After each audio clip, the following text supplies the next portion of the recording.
আমি পথে পথে ঘুরি, আমার নাই যে কোনো ঠিকানা।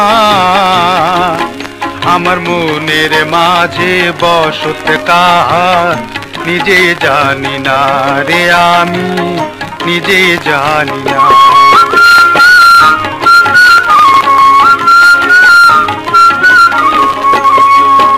আমার নাই করে দিক নাই কবি দিক, কোন পথ যে হবে সঠিক।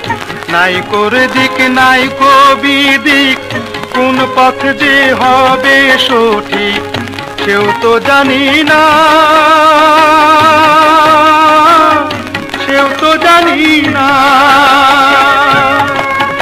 আমি উল্টো সোজা সব দিকে যাই, আমি এদিক ওদিক সব দিক